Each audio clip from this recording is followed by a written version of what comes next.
ধারণা করে কথা বলা নিষেধ ইসলামে।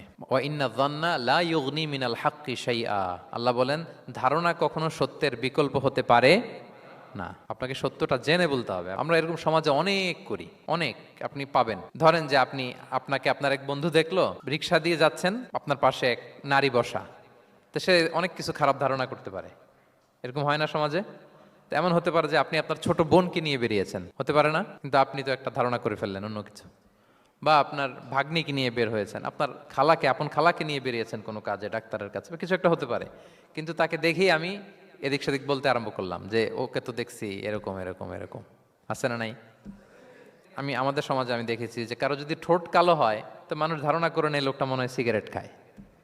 কিন্তু সিগারেট সেবন করা ছাড়াও কারো ঠোঁট কালো হতে পারে কি পারে না বলেন? এই যে এগুলো সমাজে প্রচলিত। বিয়ে করার পর পর ইমিডিয়েট যদি কেউ একটা গাড়ি কিনে বা হুন্ডা কিনে, এটা কি বলে বলেন তো? এই বোধহয় শ্বশুর বাড়ি থেকে যৌতুক নিয়ে আসছে। দেখছেন?